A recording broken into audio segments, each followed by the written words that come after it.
SCA College of Arts and Science. For admissions, visit scacas.ac.in. SCA Engineering College. For admissions, visit scaec.ac.in. விதவிதமான ஆடை ஆபரணங்களுடன் உங்கள் பண்டிகை நாட்களை ஒளிமயமாக கொண்டாட தீநகரில் உள்ள வேலவன் ஸ்டோர்ஸுக்கு வாங்க. தினமலர்களுக்கு வணக்கம். வழக்கறிஞர் சாந்தகுமாரி அவர்களோடு இணைந்திருக்கிறோம். வணக்கம் மேடம். வணக்கம் மேடம், சமீபத்தில் திருமண வாழ்க்கை அப்படிங்கிறது விவாகரத்தில் முடிகிறது. அதுவும் திரை நட்சத்திரங்களுக்கு பெரிய அளவில், அதுவும் ஒரு 10 வருடம் 15 வருடம் கழிந்த பிறகு அப்படிங்கிறத எப்படி மேம் பார்க்குறது? இல்லை, சமீபத்தில் இல்லை, இது எப்போதுமே இருந்திருக்கிற விஷயமா தான் நான் பார்க்குறேன். நீங்கள் சிவாஜி எம்ஜிஆர் காலத்தில் இல்லையா, இல்லை அதுக்கு அடுத்து கமல் ரஜினி காலத்தில் இல்லையா? யோசிச்சு பாருங்கள். கமலே 3 தடவை கல்யாணம் பண்ணுறாரு அப்படின்னா இல்லாமல் இல்லை. அது நிறைய விஷயங்கள் வெளிச்சத்திற்கு வராமே போயிடுச்சு.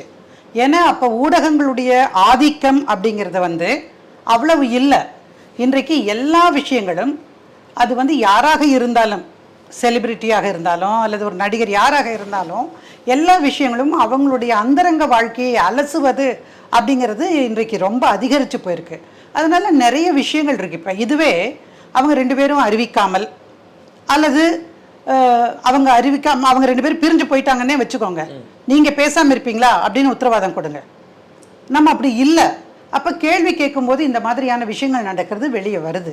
நீங்கள் யாரை வேணால் எடுத்துக்கோங்க, நாகார்ஜுனா எடுத்துக்கோங்க, நிறைய பேர் வரிசையை என்னால் சொல்ல முடியாது. நான் சினிமாவில் அவ்வளோ இன்ட்ரெஸ்ட் இருக்க ஆள் கிடையாது, ஆனால் அப்படி சொல்ல முடியல. பட்டு நல்லாவே தெரியும், நிறைய பேர் 2 கல்யாணம் 3 கல்யாணங்கிறது சாதாரணமாக பண்ணியிருக்கிறத பார்க்குறோம். அதை நான் விமர்சிக்கலை. என்னுடைய பார்வையிலிருந்து பார்க்கும்பொழுது அந்த மனிதனுக்கு அந்த உறவிலே கசப்பேற்பட்டிருக்கிறது. அதனால் அவர் வெளியே வரணும்னு நினைக்கிறார். இது ஒழுக்கம் சார்ந்த விஷயம் அப்படின்னு நம்ம பார்க்கக்கூடாது. இது மனம் சார்ந்த ஒரு விஷயம். என்னுடைய இணையரோடு தொடர்ச்சியாக என்னால் வாழ்க்கை நடத்த முடியாது அப்படின்னு ஒருத்தர் நினைக்கிற பட்சத்தில் அந்த உறவுக்கு துரோகம் செய்து கொண்டு அதிலேயே இருந்து விடாமல் வெளியே வருவது வரவேற்க தகுந்தது தான். இப்போ நீங்கள் செலிபிரிட்டிஸை பற்றி சொல்கிறீங்க. நான் நடத்தின வழக்கில் ஒரு சாதாரண குடும்பத்தை சார்ந்த ஒரு பெண் என்கிட்ட 3வது டைவர்ஸ் வரைக்கும் வந்திருக்காங்க. ஒரே நபர் வித்தியாசமான சூழல்கள், வித்தியாசமான அனுபவங்கள், அதை ஒட்டி வரக்கூடிய ஒரு முடிவு தான் அது. அதனால் அந்த பொண்ணை தப்பானவன் நான் சொல்லிட மாட்டேன். உண்மையாக சொல்கிறேன், தப்பானவன் சொல்ல மாட்டேன். முதல்ல வற்புறுத்தி ஒரு பையன் கல்யாணம் பண்ணுறான். அது பேரண்ட்ஸ்க்கு தெரியாமல் ரெஜிஸ்டர் பண்ணுறாங்க.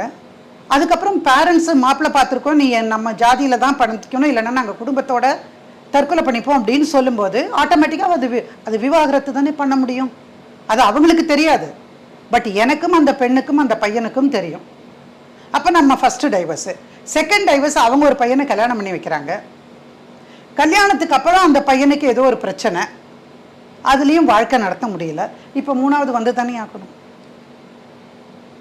ஸோ காரணங்கள் இல்லாமல் விவாகரத்து நடப்பதில்லை.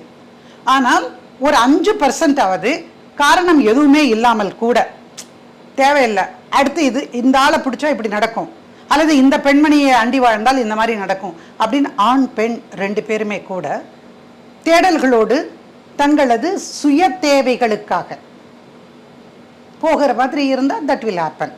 அப்படிதான் நான் பார்க்குறேன். வற்புறுத்தி கல்யாணம் பண்ணுறது இது ஒரு பக்கம். ஆனால் நல்லா புரிந்து நாங்கள் 10 வருஷம் லவ் பண்ணியிருக்கோம், அதுக்கு பிறகு ஒரு திருமண வாழ்க்கைக்குள்ள வீட்டில் இந்த பொண்ணை கல்யாணம் பண்ணால் நான் நல்லா இருப்பேன், அந்த பையன் என்னை நல்லா வச்சுருப்பான் அப்படின்னு வீட்டில் அவங்க சண்டை போட்டு, வீட்டில் எவ்வளோ பேர் காம்ப்ரமைஸ் பண்ணாலும் திரும்ப சண்டை போட்டு வரக்கூடிய ஒரு திருமணம், அது குறிப்பிட்ட காலத்தில் முறிகிறது எப்படிங்க? இல்லைங்க, இதில் முக்கியமாக நாம் பார்க்கணும்னு நினைக்கிறது காதலிக்கும் போது நீங்கள் யாருன்னு உங்கள் காதலிக்கு தெரியாது. அதாவது முழுமையான நீங்கள் யார் அப்படின்னு தெரியாது. அந்த பெண்ணுடைய முழுமையான அவள் என்பது அவனுக்கு தெரியாது. நான் சொல்கிறது புரியுதா? நீங்கள் வெறும் பாசிட்டிவ்ஸ் மட்டுமே தான் பார்ப்பீங்க அந்த பெண்கிட்ட. அந்த பெண் உங்ககிட்ட இருக்கக்கூடிய பாசிட்டிவ்ஸ் மட்டுமே. முதல்ல ஒரு காதலுக்கு அடிப்படை முகம், பார்வை, அதில் தெரிகிற அந்த விழியில் தெரிகிற ஒரு தவிப்பு, இதுதான் காதலினுடைய முதல். அதோடு நிற்கிறது இல்லை, அடுத்தடுத்து பேசுவோம். உனக்கு என்ன பிடிக்கும், எனக்கு என்ன பிடிக்கும், இந்த படம் பார்த்தியா, அந்த ஸோ அதில் வந்து ஓரளவுக்கு லைக்கிங் வந்தோடனே அடடே பரவாயில்லையே, நமக்கு பிடிச்சதெல்லாம் அவருக்கும் பிடிச்சிருக்கு, அவருக்கு பிடிச்சதெல்லாம் நமக்கு பிடிச்சிருக்குன்னு நினைப்போம். அப்புறம் அது வந்து எந்த பருவம்னு பார்த்துக்கோங்க. அவள் தான் உங்களுடைய முதலாகவ, கல்யாணம் பண்ணிட்டா உறவு வச்சுட்டா அதுதான் முதலாக இருக்கும். அப்படி இருக்கிற பட்சத்தில் அடுத்தது வந்து ஈர்ப்பு வந்துடுது, உடல் ஈர்ப்பு. இது எல்லாமே விஞ்ஞானபூர்வமானது, அறிவியல் பூர்வமான விஷயங்கள் தான். அதை மட்டும் பார்த்து கல்யாணம் பண்ணிக்கிறீங்க. கல்யாணம் பண்ணி முடிச்சதுக்கப்புறம் தான் உங்ககிட்ட இருக்கிற நெகட்டிவ்ஸ் தெரியும். காலையில் 9 மணி வரைக்கும் போத்திட்டு தூங்கினா எந்த பொம்பளை சகிப்பா சொல்லுங்கள்? That is not possible sir. ரெண்டாவது, நீங்கள் வந்து இன்னைக்கு எனக்கு வந்து பீஃப் எடுத்துகிட்டு வந்து பிரியாணி செஞ்சு கொடுன்னு சொல்கிறீங்க. அந்த பொண்ணு அப்படி செய்ய முடியாதவளாக இருப்பா, அவளுக்கு அது பழக்கம் இல்லாமல் இருக்கும். அல்லது இந்த விஷயங்கள், ஓ பீஃபா எப்படி வீட்டுக்குள்ளே வரலாம் அப்படின்னு நினைக்கிறவளாக இருக்கலாம். சமூகம் சார்ந்து அது அந்த மாதிரியான விஷயங்கள் வருகிற பொழுது வித்தியாசமாக தெரியும். நான் ஒரு குறுக்கீடு பண்ணிடுறேன்.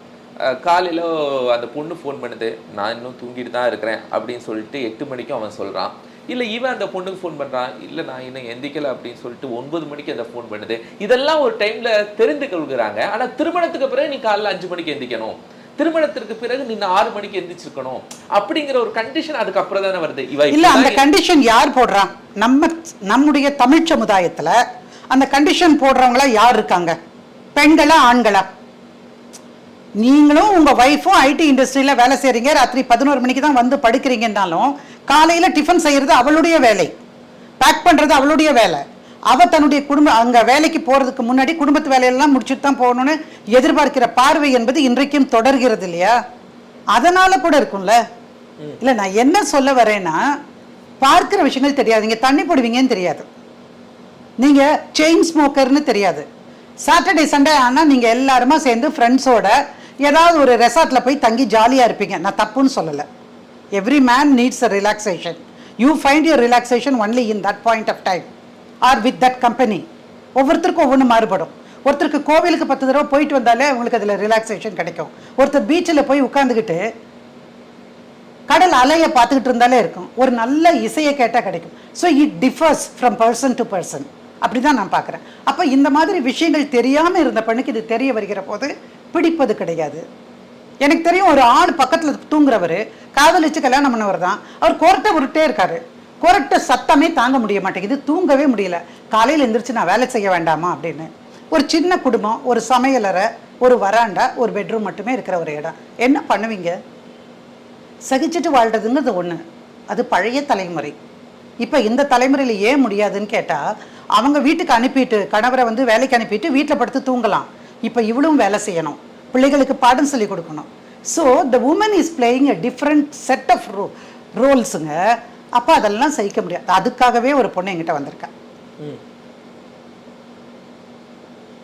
அந்த அந்த இந்த தண்ணியை போட்டு வர ஆண்கள் பக்கத்தில் படுத்துருக்குறாங்களே, அந்த மனைவிமார்கள்லாம் சாதாரண துயரத்தையே அனுபவிக்கிறாங்கன்னு நினைக்கிறீங்க? மகா கஷ்டம் சார். அவ்வளவு ஒரு மோசமான வாடை, அந்த உடம்பு. நீங்கள் குரட்ட சத்தத்தின் போது மட்டும் அது மட்டும்தான் இருக்குன்னு நினைக்கிறீங்களா? Can any woman live with you if you are a drunkard? சொல்லுங்க, தட் இஸ் இம்பாசிபிள். ஸோ அதுக்காக டைவர்ஸ் வாங்கின பொண்ணு கூட இருக்காங்க. இதை நீங்கள் தப்புன்னு சொல்லிட முடியாது. இப்போ உங்கள் பிரச்சனைக்கு நான் மறுபடியும் வரேன். எப்பொழுது காதலிக்கும் பொழுது ப்ளஸ் தான் தெரியும், மைனஸே தெரியாது. காதலித்து திருமணமாகி வாழ்கிற அந்த ஒரு வருஷம் 2 வருஷம் மைனஸ் கூட பிளஸ்ஸாவே தெரியும். அவ லேட்டா தான் எந்திப்பா, இல்ல இவன் லேட்டா தான் எந்திப்பாங்கற அந்த மைனஸ் கூட தெரியும். அப்ப அது அப்படி இருக்கிறதுனால தான் இன்னைக்கும் சமூகத்துல அந்த மாதிரி இருக்கிறோம் நாம. இப்போ நீங்க சொல்றதெல்லாம் வந்து இப்போ டைவர்ஸ் நிறைய நடக்குதுன்னு எல்லாருமே பேசுறோம்ல. சமூகத்துல வாழ்கிற எத்தனை திருமணமானவர்களுக்கு மத்தியில எத்தனை டைவர்ஸ் வருதுன்னு பாருங்க. அது ஒரு மினிமலா தான் இருக்கும். 5% இருந்தது, இன்னைக்கு 10 இருக்கும் அல்லது 20 இருக்கும். 80 பேர் வாழ்கிறாங்கன்னு இப்போ நீங்கள் சொன்னீங்களே, அவன் கொஞ்சம் லேட்டாக தான் தூங்குவான், பரவாயில்லையா, அவன் எவ்வளோ கஷ்டப்படுறான் அப்படின்னு நினைக்கிற ஒரு மனைவியினுடைய அன்பு, புரிதல். ஸோ எல்லாத்துக்கும் அதையே சொல்லிட முடியாது. தண்ணி போட்டு வரவனை பக்கத்தில் தூங்குறவ சொல்ல முடியுமா? விட்டா மிதிச்சிருவா தெரியுங்களா? என்ன பண்ணுறது, அவன் தான் சம்பாதிக்கணும், 2 குழந்தைய பெற்றாச்சு, அதை வளர்க்கணும். ஸோ சகித்து கொண்டு இருப்பாள். மேடம், இப்போ ஹஸ்பண்ட் ஒய்ஃப் இந்த 2 பேருக்குள்ள பிரச்சனை தானா, இல்லை முன்னாடி வரும்போது மாமியார் குடும்பம் பண்ணாங்க, மாமனார் குடும்பம் பண்ணாங்க அப்படிங்கிற ஒரு பெரிய கிரைட்டீரியால தான் நிறைய பிரிவுகள்லாம் இருந்திருக்கும். பட் இப்போ அதுலேருந்து மாற்றமாகி ஹஸ்பண்ட் அண்ட் ஒய்ஃப் இவங்க 2 பேர் ரிலேஷனுக்குள்ள தான் பிரச்சனை அப்படின்னு நிறைய மாறுதா? இல்லை, 2 பேருக்குள்ள பிரச்சனை எப்பவுமே இருக்கும் சார். எந்த கணவன் மனைவியாலும் இருக்கும். தேர்ட் பார்ட்டிஸ் இன்டர்வென்ஷன் இருக்கும். நம்ம இப்போ வந்து தனி கொடுத்தனத்தை வச்சிடுறோம். ஆனாலும் வந்து வாழ்கிற பெண், அதாவது அந்த மனைவி இருக்கால, கணவனுக்கு ஒரு கடமை இருக்குன்னு நினைக்கணும். பெத்து வளர்த்த உன்னை படிக்க வச்சு வேலை வாங்கி கொடுத்து உன் கையில் ஒப்படைச்சிருக்காங்க உன் புருஷனா, ரைட்டா? அப்போ அந்த அப்பா அம்மாவை கவனிக்க வேண்டாமா? அந்த பற்றையே அப்படியே கட் பண்ணிடணும்னு நினைக்கிற பொழுது பிரச்சனை வரத்தான் செய்யும். நீ நேற்று உங்கள் அம்மாவோட பேசியிருப்ப, நான் பார்த்தனே, உன்னுடைய காலரில் இருந்தது, நான் பார்த்தனே, கால் லாகில் பார்க்கும்போது தெரிஞ்சதே. சொல்கிற பெண்கள் இல்லையா? சொல்லுங்கள். பேசக்கூடாது. எவ்வளோ காசு அனுப்புகிறேன் இந்த மாதம் அப்படின்னு கேட்குற பெண்ணாக இருக்கக்கூடாது. அதே மாதிரி இவனும் அதே தான் பண்ணுறான். இப்போல்லாம் நீ சம்பாதிக்கிற காசு முழுசாக வீட்டுக்கு வந்து சேர்றது இல்லையே. எவ்வளோ சம்பாதிக்கிறேன்னு என்கிட்ட நீக்காவது சொல்லியிருக்கிறியா? உங்கள் அப்பா அம்மாவுக்கு அனுப்புறீங்களா? ஏன் அனுப்பக்கூடாதா என்ன? எங்கள் அப்பா அம்மா தான் என்னை படிக்க வச்சாங்க, கடன் வாங்கி தான் படிக்க வச்சாங்க. உனக்கு கல்யாணத்துக்கு உனக்கு பைக் வாங்கி கொடுத்தாருல, அது எப்படி வந்தது தெரியுமா? கடன் வாங்கி தான் வந்தது. அதுக்கெல்லாம் பணம் கட்ட வேண்டாமா? கட்டுவேன் அப்படின்னு பெண்கள் சொல்கிறாங்க. ஸோ அவனுக்கு இது பிடிக்காது, இவளுக்கு அது பிடிக்காது. இது வந்து ரெண்டு பேருக்கும் பிடிக்காது. ஏன்னா மூணாவது மனுஷங்க இருப்பாங்க. இப்போது மாமியார் நல்லது சொன்னால் பரவாயில்ல, அவங்க வந்தாக்கா நீ பாட்டுக்கு கிளம்பி போயிட, நீ ஏன் வீட்டில் உட்காந்துருக்க, அவளே செஞ்சு சாப்பிடட்டும் அப்படின்னு ஒரு மாமியார் சொன்னாங்கன்னு வச்சுக்கோங்க. அதாவது பெண்ணுடைய அம்மா சொன்னாங்கன்னா இவனை தேடி அங்கேருந்து வருவாங்க, திருநெல்வேலியிலேருந்து வருவாங்க, இல்லை கோயம்புத்தூர்லேருந்து வருவாங்க. யோசிச்சு பாருங்க, எங்கே போய் தங்குவாங்க? யார் வீட்டில் சாப்பிடுவாங்க? இவ்வளவு காலமாக நம்ம அப்பா அம்மா நம்ம வீட்டில் தானே சாப்பிட்டாங்க. நம்ம வளர்ந்து இவகிட்ட வந்து ஒட்டுற வரைக்கும் நம்ம அப்பா அம்மா வீட்டில் தானே நம்ம சாப்பிட்டோம். அந்த புரிதல்ங்கிறது நிறைய இன்றைய பெண்களுக்கு இருக்கிறது இல்லை. அப்படி இல்லாட்டி கூட பழைய காலத்தில் சொல்லுவாங்க, அம்மா உங்கள் மாமனார் மாமியார்லாம் வந்தால் நல்லா கவனிச்சுக்கோ, ஒரு நாளைக்கு கரிசோறு ஆக்கி போடு, இல்லை மீன் செஞ்சு போடு, இதெல்லாம் சொல்லுவாங்க. இல்லை அதையெல்லாம் சாப்பிடாதவங்கள தான் 2 ஸ்வீட் காரம் வடை பாயசமெல்லாம் வச்சு கொடு, இதெல்லாம் சொல்லுவாங்க. இப்போ யாரும் சொல்ல மாட்டாங்க. நீ கிளம்பி வேலைக்கு போயிட்டே இரு, அந்த கிழம் என்ன ஒன்றுதோ பண்ணாது, இதுவே ஒரு கிழம், இதனுடைய பையனை தானே கட்டியிருக்காங்க. ஸோ இந்த தேர்ட் பார்ட்டி இன்டர்வென்ஷனுங்கிறது இருக்குது. அது நாத்தனார் வடிவில் இருக்கலாம், ரொம்ப நெருங்கிய சிநேகிதியாக இருக்கலாம். நல்லது தான் சொல்லுவாங்கன்னு இல்லை சார், சம்டைம்ஸ் எப்படியெல்லாம் ரூட் போடுறதுன்னு சொல்லி கொடுக்க முடியும். ஸோ தேர்ட் பார்ட்டி இன்டர்வென்ஷனுங்கிறது கட்டாயமாக இருக்குதுன்னு நினைக்கிறேன். அது போக இந்த மெகா சீரியல்னு போடுறாங்க பாருங்க, நீங்கள் அதை பார்த்தாலே போதும், ஒரு குடும்பம் விளங்காது சார். நான் எல்லா தயாரிப்பாளர்களையும் எல்லா டைரக்டர்ஸையும் தப்புன்னு சொல்லலை, பட் மோஸ்ட் ஆஃப் தி சீரியல்ஸில் பாருங்கள் ரோல் என்னன்னு, ஒரு பயங்கரமான மாமியார் இருப்பா, அல்லது ரொம்ப எக்ஸ்ட்ரோவர்ட்டான, அல்லது எல்லாம் வேலை வாங்குவாங்க. அப்புறம் தலைமுடியை பிடிச்சி இழுப்பா, எரிக்க முடியுமான்னு பாப்பா, அவளுக்கு எதுக்கடா கொடுக்குறேன்பா, அவள் வேலைக்காரிடம். எங்கேங்க அதெல்லாம் நடக்குது? ஒரு வீடு 2 வீட்டில் நடக்கலாம். அதை வந்து சமூகத்திற்கு பொதுவான ஒரு விஷயமாக மாற்றுகிற இந்த சீரியல்கள். ஆனால் சினிமாவில் அப்படியே மாற்றி அம்மா அப்பா ரொம்ப பாவமான கேரக்டரா இருப்பாங்க, பையனை தேடி அம்மா அப்பா அவங்க வீட்டுக்கு வருவாங்க, ஆனா மருமக ரொம்ப கடுகடுன்னு இருப்பாங்க. ஏன் வந்துட்டாங்க? இதைத்தான் நான் சொல்றேன். இதை ஒரு நிமிஷத்துக்கு முன்னாடி உங்ககிட்ட சொன்னேன். அப்படி கடுகடுன்னு இருக்கிற மருமகளுக்கு சொல்லி கொடுக்குற ஒரு நபர் இருக்காங்கிறேன். எதுக்கு தேவையில்லாம வந்து நிக்கிறீங்க சார்? எல்லாருக்கும் அவங்கவுங்க சுதந்திரம் வேணும் சார், எல்லாரும் அவங்கவுங்க என்ஜாய் பண்ணணும். ஆனா கஷ்டப்பட்ட பெற்றவர்களை வந்து அவங்களுக்கான மரியாதையை செய்யறதுக்கு நம்ம சமூகம் தவறிக்கொண்டு வருகிறது. It has started now. அதை நம்ம புரிஞ்சுக்கணும். அப்போ நான் ஒரு தாயாக இருந்தேன்னா என் பிள்ளைகளுக்கு சொல்லி வளர்க்கணும். உண்மையில் நான் சொல்லுவேன், நான் சொல்கிறதுக்கு வைக்கவே படல. என் பையன் வந்து கல்யாணம் பண்ணி அவங்க வீட்டில் 2 பேர் இருக்காங்க, அவங்க பையன் வந்து அமெரிக்காவில் இருக்கான். நான் சொல்லும்போது சொன்னேன், நீ அங்கே வீட்டுக்கு போனாலும் அவங்க வந்து அவங்களுக்கு நீ மகனாக நடந்துக்கோன்னு. நார்மலாக சொல்கிறது யாருமே கிடையாது. எனக்கு 2 மகன்கள் தான். என்ன சொல்லுவோம், மகளை சொல்லுவோம், அவங்க மாமியார் மாமனாரை அவங்க அம்மா அப்பா மாதிரி நடத்துன்னு. ஆனால் நான் என் மகனுடைய மாமனார் மாமியாரை நீ ஒரு மகனை போல கவனித்துக் கொள்ளுன்னு சொல்கிறேன். அது வந்து அவருக்கு மனசில் பதியுது. திரும்ப திரும்ப சொல்லும்போது என்ன வேணுமா போ, டாக்டர்கிட்ட கூட்டிகிட்டு போ. நம்ம அதே மாதிரி இந்த அம்மாவும் அது தலையிடக்கூடாது. 2 குடும்பத்துக்கும் கடமைப்பட்டவர்கள் 2 பேரும். அதை புரிய வைக்கணும் பிள்ளைகளுக்கு. 2வது யார் என்ன சொன்னாலும் கேட்கக்கூடாது. எதுக்கு? ஏமா நீ பேசாம இருந்துக்கோ, எனக்கு தெரியாத எங்க மாமியார் மாமனார் எப்படி பார்க்கணும்னு அப்படின்னு ஒரு பொண்ணு சொன்னா பரவாயில்ல. மேடம், இவங்க இந்த மாதிரியான புரிதல்ல பிரிஞ்சிடுறாங்க மேம். ஆனா அவங்களுக்கு ஒரு குழந்தை இருக்கு. அந்த குழந்தைங்களுக்கு சொசைட்டியில் நல்லா வளர்ந்துட்டு வராங்க. அப்பா ஸ்டாரு, அம்மா ஸ்டாரு, இல்லைன்னா அப்பா அம்மா நல்ல வேலையில் இருக்காங்க அப்படின்னு. இந்த பிரிகிற போது இந்த குழந்தைகளுடைய நிலைமை என்ன இருக்கும்? அவங்களுடைய அடுத்த ஸ்டெப் எப்படி மாறும்? சார் ரொம்ப கஷ்டமான விஷயம் சார் அது. இதில் பாதிக்கப்படுறவங்க புருஷனோ பொண்டாட்டியோ கிடையாது சார். இதில் பாதிக்கப்படுகிறது அவர்கள் பெற்றெடுத்த குழந்தைகள் மட்டுமே. நீங்கள் ஃபேமிலி கோர்ட்டுக்கு வாங்க. சென்னையில் இருக்கிற ஃபேமிலி கோர்ட்டில் அங்கே ஒரு குழந்தைகளுக்கான அமைப்பு இருக்குது, பாதுகாப்பு இடம், ஒரு இடம் இருக்குங்க. அதுதான் வந்து விசிட்டிங் ரைட்ஸுக்கு பார்க்கறக்கு வருவாங்க, கஸ்டடிக்கோ கார்டியன்ஷிப்க்கோ போடுறவங்க.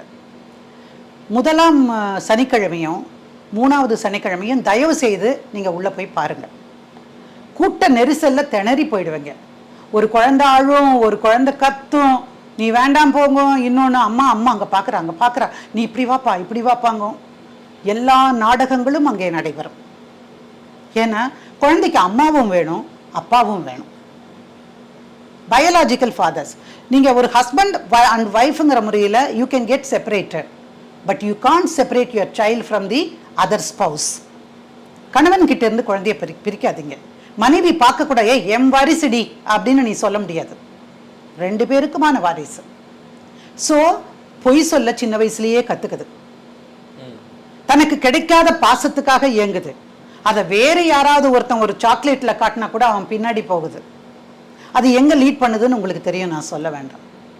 குழந்தைகளுக்கான மனச்சிதைவு அப்படிங்கிறது இந்த மாதிரி டைவர்ஸ்டு பேரண்ட்ஸ் கவனிக்காமல் விடுகிற பொழுது, அல்லது தங்களை கவனித்து கொள்ளாமல், அவனுடைய பார்வையில் ஒரு 2 பூச்சாண்டிகள் சண்டை போடுற மாதிரி இருந்ததுன்னு வச்சுக்கோங்களேன், அந்த மாதிரி இருக்கு.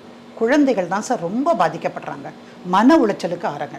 நீங்கள் பார்த்தீங்கன்னா புரோக்கன் ஃபேமிலிஸ்லேருந்து வந்த பையன் அவன் அப்படித்தான் இருப்பான்னு சொல்லுவாங்க, சொல்கிறாங்களா இல்லையா? அவன் பெரியவனான பிறகு கூட அந்த காயங்கள், மன அழுத்தங்கள் அவனுடைய மன வாழ்விலே வெளிப்படும். அந்த பெண்ணுடைய மனவாழ்வு 2 அம்மாவுக்கும் அப்பாவுக்கும், ஆமாம், அது மாதிரி தான் வரும். அதனால் ரொம்ப பாதிக்கப்படுறவங்க அந்த குழந்தைகள் தான். ஆனால் இப்போ முன்னெல்லாம் வந்து தாய் தான் அப்படின்னு ஒரு முக்கியத்துவமாக அதை சொல்லி அவங்கள வந்து அவங்க கிட்ட தான் குழந்தை இருந்தது. பட் இப்போ வந்து சுப்ரீம் கோர்ட்டு நிறைய விஷயங்களில் தன்னுடைய பார்வையை மாற்றி கொண்டு இருக்கிறது காலத்திற்கு ஏற்ப. Biological father and biological mother 2 பேருக்கும் குழந்தையை பார்க்கறதுக்கு உரிமை இருக்கு. அப்போ என்ன சொல்லிடுவாங்க, அம்மா கிட்டேயே ஒரு குழந்தை இருந்ததுன்னு வச்சுக்கோங்களேன், அவங்க சொல்லிடுவாங்க, டே அப்பா வந்தா போகாதரா, நான் பார்க்க மாட்டேன்னு சொல்லிடா, கொடுத்தா வேண்டான்னு சொல்லிடா, மிட்டாய் கொடுத்தா கூட வேண்டான்னு சொல்லி அவன் ஏதாவது வச்சு கொடுத்துருவான். இதெல்லாம் சொன்னால் அது பிரெயின் வாஷ் ஆகிட்டே இருக்கும். அதனால் அப்பா கிட்ட போகவே மாட்டான். அப்போ கோர்ட்டார் கூப்பிட்டு விசாரிப்பாங்க. ஒரு 10 வயசு பையன்னு வச்சுக்கோங்களேன், 9 வயசு 10 வயசுன்னு கேட்டால், நான் அப்பாட்ட போக மாட்டேன், எனக்கு பிடிக்காது, எங்கள் அம்மாவை அடிச்சிருக்கார் அப்படின்னலாம் அவனை சொல்லி கொடுத்துருப்பாங்க, எல்லாமே சொல்லுவான்.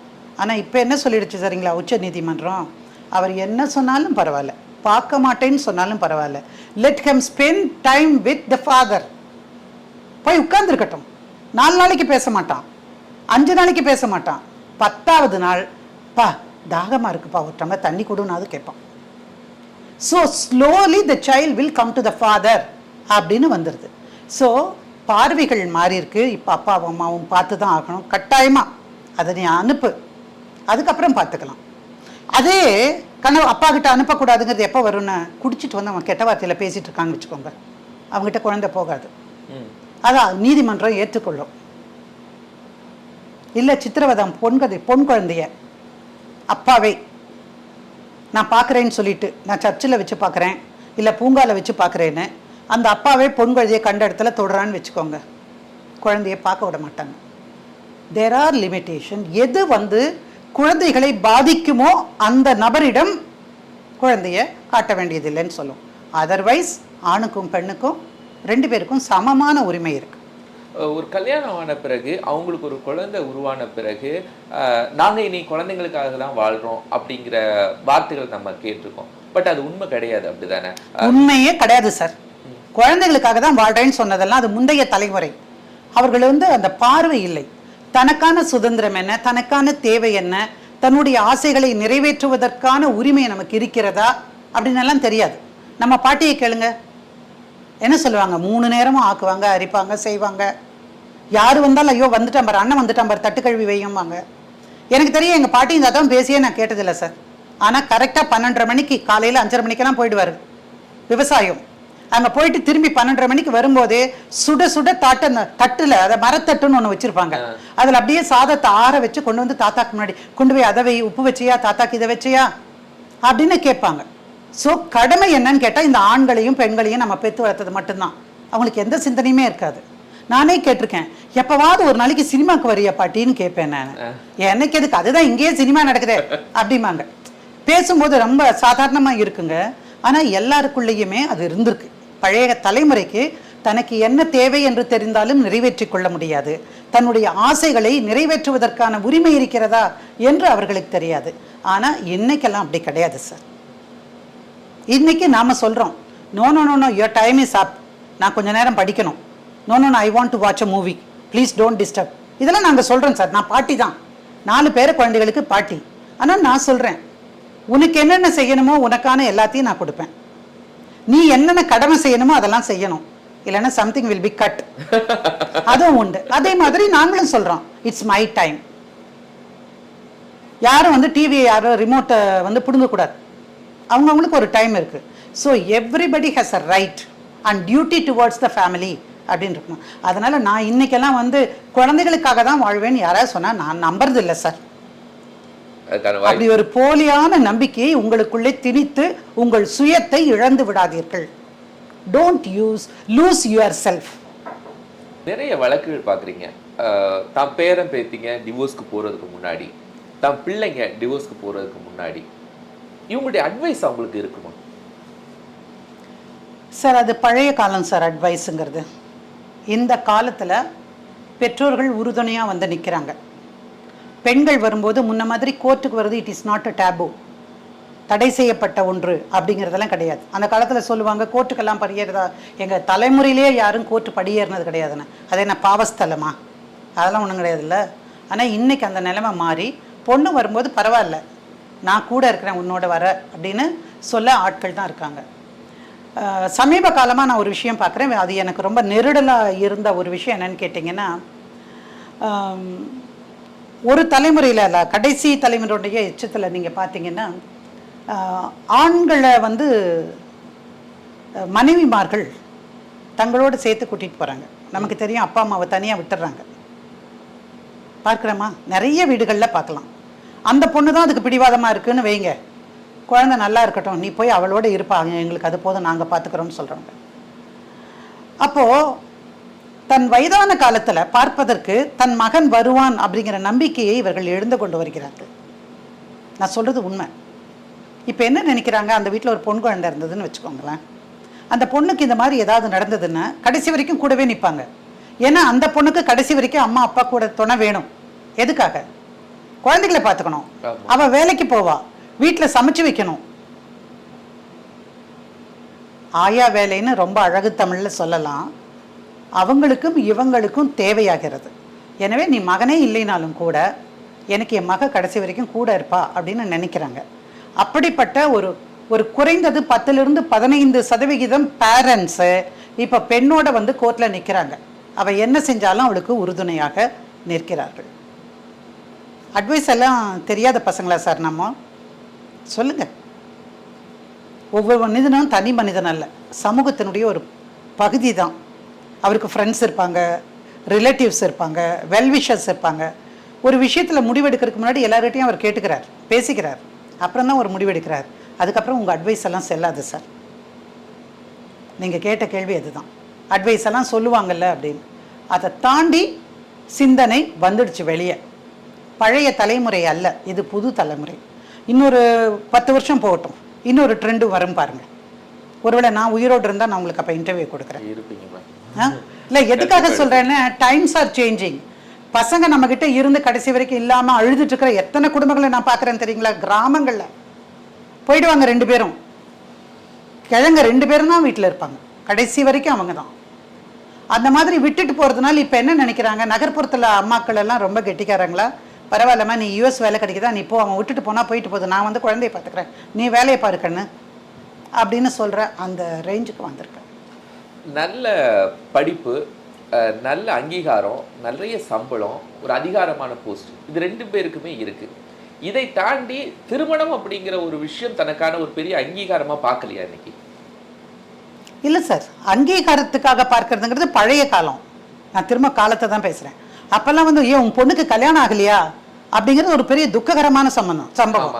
பையனுக்கு கல்யாணம் ஆகலைன்னு வச்சுக்கோங்க, பொண்ணு கிடைக்கல, பையனுக்கு தலை கொஞ்சம் வழுக்கையாக இருக்குது, பொண்ணு கிடைக்கல, ஏதாவது விசேஷங்களுக்கு அம்மா போக மாட்டாங்க. ஏன்னு கேட்டால் போகிற இடத்துல எல்லாம் இன்னும் பையனுக்கு கல்யாணம் பண்ணலையா, பொண்ணு கிடைக்கலையா உனக்கும்பாங்க. சில பேர் ஆதரவாக கேட்பாங்க, சில பேர் குத்தி காட்டுற மாதிரி பேசுவாங்க. அப்படின்னலாம் சொல்லி அம்மா அவங்க வருத்தப்படுவாங்க. இப்போல்லாம் அதெல்லாம் கிடையாது. இப்போல்லாம் அப்படி நான் நினைக்கவே இல்லை. காலம் ரொம்ப மாறிடுச்சு. திருமணம் என்பது அங்கீகாரம் அல்ல, அது வாழ்வியல். என்னால் வாழ முடிஞ்சா ஒருத்தரோட வாழ்வேன், இல்லையா விலகி வரேன். ஆனால் அதில் ஒரு நேர்மையை இன்னும் இந்த தமிழ் சமூகம் எதிர்பார்க்கிறது, அவ்வளோதான். இப்போ சமீபத்தில் ஒரு பேப்பர் ஆர்டிக்கிள் பார்த்துருந்தோம். அதில் ஆலப்புழால பிரிந்து ஒரு 18 வருடங்களுக்கு பிறகு, 11லேருந்து 18 வருடங்களுக்கு இடையில திரும்ப மீண்டும் அவங்க சேர்ந்துருக்காங்க. அப்படி நம்ம தமிழ்நாட்டில் இந்தியாவில எல்லாம் இந்த மாதிரி நிறைய நிகழ்வுகள் இருந்திருக்கா? இது ரேர் தானா? ரேர் அண்ட் ரேரஸ்டா? இல்லை, அப்படி 18 வருஷம் 19 வருஷங்கிறது கொஞ்சம் ரேர் தான் சார். ஆனால் சில தம்பதிகள் இப்போ கூட ரெஸ்டிடியூஷன் ஆஃப் கான்ஜுகல் ரைட்ஸ்ன்னு ஒரு பிரிவு இருக்கு. அது ஹிந்து மேரேஜ் ஆக்ட்லையும் இருக்கு, அதே மாதிரி எல்லா சட்டங்கள்லையுமே இருக்கு. கிறிஸ்டியன் மேரேஜ் எல்லாத்துலேயுமே இருக்கு. அதில் நாம் போடலாம். அப்போ கூட யாரையும் வந்து சார் சேர்த்து வச்சிட முடியாது. அந்த 2 மனசும் விரும்பணும் ஒன்று. இப்போ இருக்கிற சனினே போது இன்னொரு பிசாசுக்கு பதிலாக அப்படிங்கிற மாதிரி நினச்சாவது சேர்ந்து வாழ்கிறவங்க 1-2 பேர் இருக்க தான் செய்கிறாங்க. ஆனால் அங்கீகாரத்துக்காக சேர்ந்து வாழ முடியாது சார். அந்த நிலைமை மாறி போயிடுச்சு. பிரிஞ்சுட்டு டிவோர்ஸ் வாங்கிட்டு போயிட்டும் ஏதாவது ஒரு கால சூழ்நிலையில் வந்திருக்காங்க சார். அப்படி நான் நடத்தின ஒரு வழக்கிலேயே கூட நாங்கள் டைவர்ஸ் வாங்கி கொடுத்து போனதுக்கப்புறம் ஒரு 2-3 இயர்ஸ் கழித்து 2 பேரும் வந்தாங்க. வந்து நாங்கள் சேர்ந்து வாழணும், இப்போ ஏற்கனவே டைவர்ஸ் ஆகிடுச்சே, நாங்கள் என்ன பண்ணுறது அப்படின்னு. இப்போ இந்த தூத்துக்குடி சம்பவத்தில் ஆணையத்தினுடைய தலைவராக இருந்தாங்களே அருணா ஜெகதீசன் அம்மா அவர்கள், நீதிபதி, அவங்க தான் வந்து அதில் சேர்த்து வைக்கிறதுக்கான முயற்சியில் வந்தபோது இந்த மாதிரி பண்ணலான்னு சொல்லி அவங்க சேர்ந்து சந்தோஷமாக போயிருக்காங்க. பட் அதெல்லாம் ரேர் கேஸ் தான் சார். அது அப்படி கிடையாது. கேஸு போட்டு உடனே சேர்ந்து போனால் தான் உண்டு. இல்லைன்னா இப்படி ஒரு 10 வருஷம் 15 வருஷங்கிறதெல்லாம் ஆச்சரியமான விஷயம். அவங்களுடைய வாழ்க்கை சூழல் அல்லது புறநிலை யதார்த்தம் இது எல்லாம் அந்த 2 பேரையும் ஒன்றா கொண்டு வந்து சேர்ந்துருக்கும். அட்லீஸ்ட்டு நம்ம பொன் குழந்தைக்காகவாது அந்த ஆலப்புழா சம்பவத்தில் அதனால் நம்ம சேர்ந்திருப்போம்னு நினைக்கலாம். பொருளாதார தேவைகள் ஒரு பெண்ணுக்கு, மனிதனுக்கு வேறு பல தேவைகள் இல்லையா, அதுக்காக கூட சேர்ந்துக்கலாம். அது எதுக்காக இருந்தாலும் இது ஒரு மாற்றத்திற்கான வழக்காக பத்திரிகைகளில் நான் கூட படித்தேன். பொதுவாக இப்போ வரக்கூடிய கேஸஸ் சம்மந்தமாக நிறைய பேர் சொல்லும்போது, என் காசுக்காக நான் அவள் கல்யாணம் பண்ணா, ஏன்னா டிவோர்ஸ் ஆன உடனேயே ஒரு செட்டில்மெண்ட்டு, மெயின்டெனன்ஸ், இன்னொன்று கல்யாணம் ஆகி 3 மாதத்தில் பிரிஞ்சா கூட மெயின்டெனன்ஸ், மெயின்டெனன்ஸ் வாங்குறாங்க. இல்லைன்னா ஒரு பெரிய செட்டில்மெண்ட்டு, அவர் ஒரு பெரிய பணக்காரராக இருந்தால் க்ரோட்ஸில் செட்டில்மெண்ட் வாங்குறது. இதுக்காகவே மேரேஜஸ் எல்லாம் நடக்குதுன்னு சொல்கிறது உண்மையா இல்லை இது ஒரு செய்தி தானே? யாராவது ஒருத்தர் 2 பேர் பண்ணுவாங்களா இருக்கும். பட் பொதுவாக பார்க்க போனால் அப்படி அல்ல. நீங்கள் ஒரு விஷயம் பார்க்கணும். ஒரு கல்யாணத்தில் யார் வீட்டில் செலவு அதிகம்? உங்களுக்கு சிஸ்டர்ஸ் இருக்காங்களா? யோசிச்சு பாருங்க. பெண் வீட்டுக்காரவங்க தான் செலவு செய்வாங்க. அந்த பெண் வீட்டில் அந்த மாங்கல்யம் போடுறதுக்கு கூட காசு வாங்குற வீடுகள் தான் அதிகம். உங்களுக்கு தெரியாதா? புடவை வாங்கணும்னா கூட கல்யாண செலவுக்கு நீங்கள் கொடுக்கணும். உங்கள் ஊர் சைடு தெரியாதா சார் எப்படி பண்ணுவாங்கன்னு? கையில் காசு வைக்கணுமா இல்லையா சொல்லுங்க. அதை வச்சு தான் இவங்க மாங்கல்யம் வாங்குவாங்க, அதை வச்சு தான் புடவை வாங்குவாங்க. புரியுதா? அதனால பெண்ணிடமிருந்தே அத்தனையும் கொள்ளையடிக்கிற அந்த மனோபாவம், நான் சொல்ற வார்த்தை ரொம்ப கடினமான வார்த்தை. ஆனா அந்த எண்ணத்தை எப்பொழுது வந்து ஆண்கள் தவிர்க்கிறார்களோ அப்பதான் இது நடக்கும். ஏன் கேட்குறாங்கன்னு யோசிச்சு பாருங்க. நிறைய கல்யாணங்கள்ல இப்போ சென்னைக்குள்ள நடக்கிற ஒரு மிடில் கிளாஸ்னா கூட 30 லட்சம் சர்வசாதாரணமா நடக்குது சார். 20 லட்சம் 30 லட்சம்னு எவ்வளவு பவுன் போடுறேன்னு முன்ன கேட்டுட்டு இருப்பாங்க. சரியா? அது வரதட்சணை கொடுமைன்னு வந்த பிறகு பொண்ணு வேலைக்கு போறாளா, மாசம் எவ்வளவு சம்பாதிப்பா, சொந்த வீடா, வீடு வாங்கியிருக்காளா, இஎம்ஐ என்ன கட்டணும், இது மாதிரி எல்லாத்தையும் எக்கனாமிக்கெல்லாம் பார்க்குறாங்க. அந்த பொண்ணு நமக்கு சரியா சூட் ஆகுமா, நம்ம வசதிக்கு வருமா அப்படின்னு எல்லாம் அப்படி பார்க்குற ஒரு சூழல். இப்போ அப்பவும் கூட கல்யாணம் யார் பண்றா? மாப்பிள்ளை வீட்லயா பாதி பண்றாங்க? சொல்லுங்க. பொண்ணு வீட்டில் தான் பண்றாங்க. அப்போ அந்த 30 லட்சத்தை நான் எப்படி வாங்குவேன் திருப்பி? இன்னொரு கல்யாணம் பண்றேன் என் பொண்ணுக்கு. என் பொண்ணே ஒரு பையனை பார்த்து ஆசைப்பட்டுட்டா, இல்லை அவளுக்கு ஒரு நல்ல வரன் வந்துச்சு, நான் உங்கள் பொண்ணை உங்கள் பேத்தி பேரனோட நான் ஏற்றுக்கிறேன்னு வராங்க. கல்யாணம் பண்ணணும்னா அன்றைக்கி அந்த அப்பா அம்மா கையில் எங்கே இருக்கும்? நம்முடைய அப்பா அம்மாக்களுக்கெல்லாம் வாழ்நாள் சேமிப்பு அந்த 30 லட்சம். 2 பேரும் சேர்ந்தான். 2 பேரும் டீச்சராக இருப்பாங்க. உண்மையா இல்லையா நான் சொல்றேன். அப்ப அதை வாங்குறத நீங்க எப்படி காசுக்காகவே மட்டுமே வாங்குறாங்கன்னு சொல்லுவீங்க? அப்படி கிடையாது. கோடிக்கணக்கான சம்பாரிச்சிருக்கிறான், அவன் விட்டுட்டு போறான். அதுக்கு அவள் காரணமாக இப்போ அதே கோடீஸ்வரன் கிட்ட அந்த டைவர்ஸ் வாங்குற அந்த பையன்கிட்ட அடல்ட்ரினால இந்த பொண்ணை அவன் டைவர்ஸ் பண்ணியிருந்தான்னு வச்சுக்காங்க, இவ கிளைம் பண்ண முடியாது, எனக்கு இவ்வளோ பணம் கொடுன்னு கேட்க முடியாது. புரியுதுங்களா? ஆனால் அவன் கொடுமை பண்ணியிருந்தான்னு வச்சுக்கோங்க, அவன் இவளோட உறவில் இருக்கும்போதே வேறொரு பெண்ணோடு இருந்தான்னு வச்சுக்கோங்க, அப்போ இவன் கொடுக்க கடமைப்பட்டவனா இல்லையா? நான் உன்னை வெறுக்கவில்லை, நான் உன்னை நேசிக்காமல் இருக்கவில்லை, நான் இந்த திருமண உறவிலே இருந்து வெளியே போக விரும்பவில்லை, என் குழந்தைகளோடு உன்னோடு வாழத்தான் நினைக்கிறேன், ஆனால் நீ இந்த மாதிரி இருக்க, உனக்கு என்ன வேண்டான்னு தோணுது, you want to ride another horse, என்ன பண்ணுவேன்? ஆட்டோமேட்டிக்காக கேட்கலாமே, சார் என்ன சார் தப்பு? நீ என்னுடைய திருமணத்தின் போது என்னுடைய உடம்பை மூலதனமாக்கி வச்சுட்டு இருக்கிற, இப்போ என்னை உதறிட்டு இன்னொரு உடம்பை தேடி போற, இன்னொன்று போற, கேட்டால் என்ன தப்புன்னு கேட்குறேன். உன்னோட வளர்ச்சியில் என் பங்கு இல்லையா? இல்ல இந்த ஒரு புரிதலுக்கு இது ஒரு வருஷமோ 2 வருஷமோ கூட கேப் வேண்டாமா மேடம்? மேரேஜ் ஆகி ஒரு சார் 5 நாள் 3 நாள் நான் சொல்றேன் சார், 30 லட்சமா 25 லட்சம் 20 லட்சம் போட்டு கல்யாணம் பண்றாங்க. அந்த பையன் இம்பார்ட்டன்ட்டு, அவனுக்கே கூட தெரியாம இருக்கலாம். நான் அந்த பையனை தப்பு சொல்ல மாட்டேன், எல்லாருக்கும் முன் அனுபவத்தோடு இருப்பது கிடையாது. அப்படி ஒன்று இருந்துட்டான்னு வச்சுக்கோங்க, இப்போ நீங்கள் உடனே டைவர்ஸ் பண்ணி ஆகணுமா, அல்லது கல்யாணத்தை செல்லாதுன்னு ஆக்கணுமா? அப்போது காசு எங்கேருந்து வரும் உங்களுக்கு அடுத்த கல்யாணத்துக்கு? அப்போ அவன் கொடுக்க வேண்டாமா? சரி 3 நாள் தானே இருந்தாங்க, எதுக்கு பணம் கொடுக்கலன்னு கேட்க முடியுமாங்க நீங்களால? there must be reasons behind it. கைவிட்டு செல்வதற்கு, விவாகரத்து பண்ணுறதுக்கு உனக்கு நேர்மையான காரணங்கள் இல்லாமல் இருக்கலாம், அப்போ கொடுக்க சொல்லுவாங்க. பணம்ங்கிறதுக்காக மட்டுமே அதை பார்க்கக்கூடாது சார். சார் சில நேரங்களில் பாருங்கள், 2 குழந்தைகளை விட்டுட்டு போயிடுறான் சார், அல்லது 3 குழந்தைகள் இருப்பாங்க. இவன் போனதுக்கப்புறம் குடும்பத்துக்கு வருமானம் இருக்காது சார், இந்த குழந்தைகளை படிக்க வைக்கணும். இப்போல்லாம் நாங்கள் அந்த குழந்தைக்கு 8 வயசு இருந்தால் கூட கல்யாண செலவை நீ தான் ஏற்றுக்கணும்னு எழுதி ஆர்டர் வாங்குறோம்.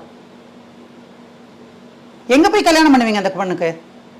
இவ சாப்பாடு போடுவாளா, என்ன பண்ணுவா? ஸ்கூல் ஃபீஸ் கட்டுங்க சார். நீங்கள் சொல்கிறேன், ஒரு மத்திய தர வர்க்கம் ஒரு நாமினல் ஸ்கூலில் இன்னைக்கு படித்தா எவ்வளோ செலவழிக்கணும்? சாப்பாடு போட வேண்டாமா? சத்தான ஆகாரம் கொடுக்க வேண்டாமா? மானத்தை மறைக்கிற துணிகள் வேண்டாமா? நீ பாட்டுக்கு போயிட்டு இன்னொருத்தரோட இருப்பீங்க. பட் என் குழந்தைகளுக்கு என்ன? நான் என்னுடைய உடல் உழைப்பை, என்னுடைய அரவணைப்பை என் குழந்தைகளுக்கு தரலாம், பாடம் சொல்லி கொடுக்கலாம். என்கிட்ட அவ்வளோ பேர்த்தையும் காப்பாற்றுற அளவுக்கு வசதி இல்லைன்னா நான் ஏன் கேட்கக்கூடாது சார்? புரியுதுங்களா? ஒன்றும் இல்லை, ஒரு பையனுக்கு கேன்சர் வந்துருச்சு, அவன் கல்யாணம் விவாகரத்து பண்ணி விட்டுட்டு போயிட்டான், அவன் ஒரு நல்ல இடத்துல இருக்கான், எல்லாம் செட்டில் பண்ணியாச்சு, பர்மனன்ட் எலிமினி கொடுத்தாச்சு, உனக்கு 15 லட்சம் நான் கொடுக்க வேண்டியது கொடுத்துட்டேன், இனி ஒன்றும் இல்லைன்னு சொல்லி கைகள் விட முடியுமா? பையனுக்கு கேன்சர், நீ கொடுத்த பணம் பத்தாது, அவனுடைய மெடிக்கல் எக்ஸ்பென்சஸ் எல்லாம் நீ ஏற்றுக்கோன்னு சொல்லுவேனா? அதுக்கு சட்டத்தில் இடம் உண்டு, நீதிமன்றங்கள் உத்தரவு வழங்குகின்றன. தட் மீன்ஸ் என்ன அந்த நேரத்தில் சூழலோ என்ன தேவையோ அதை கேட்பதற்கான உரிமை என்பது ஆணுக்கு இருக்கு, பெண்ணிற்கு. சரி, இத்தனை நாளும் தெரியாமல் இருக்காங்க நிறைய பேர். நீங்கள் 125 குற்றவியல் நடைமுறை சட்டத்தினுடைய பிரிவு சொல்லுது மெயின்டெனன்ஸ்னு, 125 CRPCன்னு எல்லாரும் சொல்லுவாங்க. அதில் நீங்கள் எந்த பொண்ணுக்கானாலும் கூட வாழ்ந்த பொண்ணுக்கானாலும், லிவிங் டுகெதரில் இருந்தவங்க உறவு வைத்து நீண்ட காலம் 3 வருஷம் வச்சிருக்கான் ஒரு பொண்ணை, விட்டுட்டு ஓடிடுறான், அவங்ககிட்ட கூட கேட்கலாம். 125 CRPCல கேட்கல. ஆனால் ஒரு விஷயம் தெரியுமா, நீங்கள் வேலை இல்லாமல் சோத்துக்கு வழி இல்லாமல் நலிந்து இருந்தீங்கன்னா, நீங்கள் உங்கள் பொண்டாட்டி வேலைக்கு போனாங்கன்னு வச்சுக்கோங்க, அவங்ககிட்ட மெயின்டெனன்ஸ் கேட்கலாம், அதே ப்ரொவிஷன் ஆஃப் லால ஆண்கள் கூட ஆண்களும் கேட்கலாம். ஆனால் நல்ல திம்ஸ் கட்ட மாதிரி உடம்ப வச்சுக்கிட்டு நான் வேலைக்கு போகாமல் ஊரை சுற்றிட்டு நீங்கள் நான் வேலைக்கு போகிறேன் என்கிட்ட கெட்ட கட்டையால் எடுத்து சாத்தி எடுப்பேன்.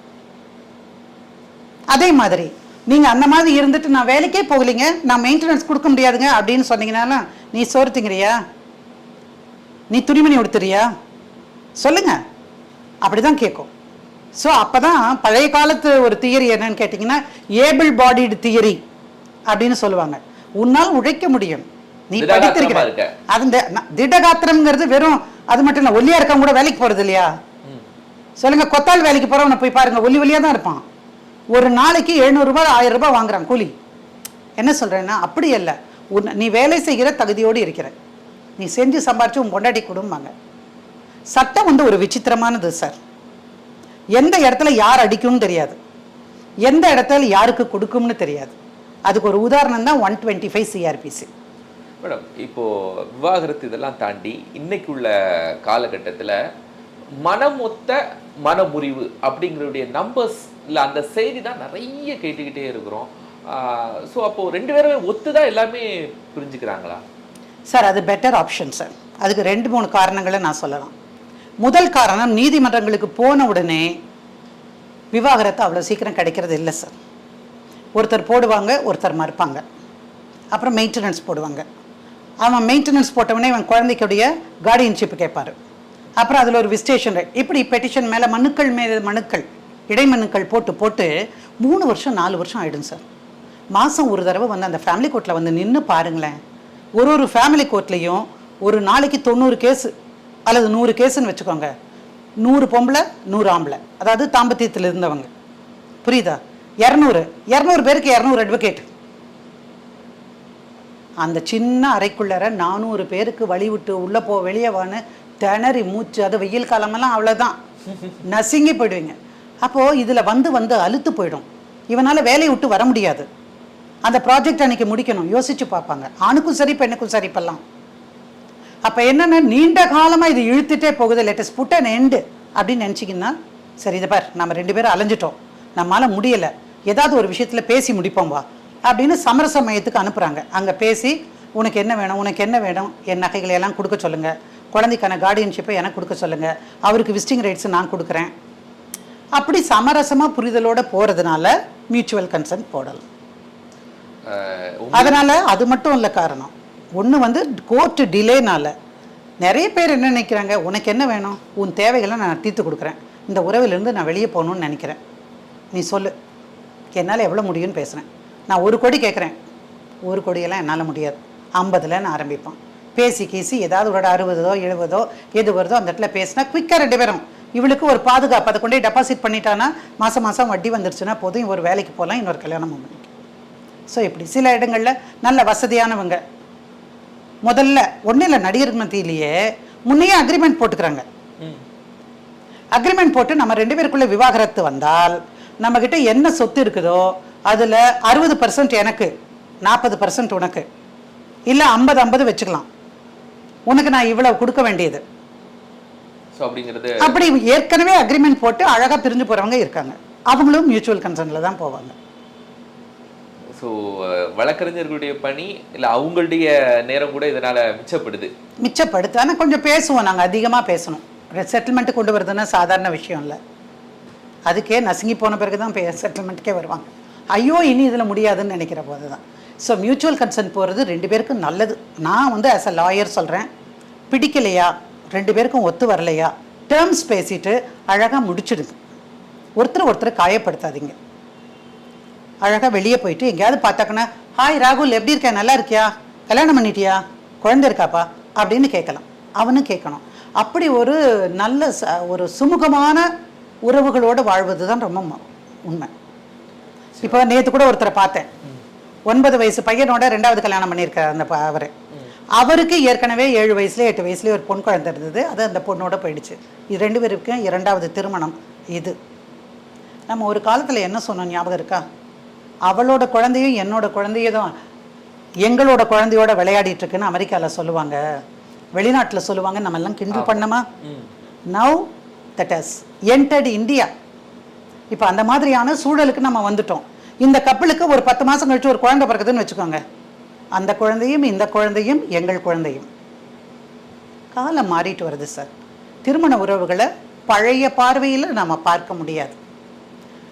எந்த திருமணமோ விவாகரத்தோ எதுவாக இருந்தாலும் 2 மனிதர்களுக்கு அது நிம்மதியும் சந்தோஷமும் அளிக்கும் என்றால் நடந்து தான் தீரும்.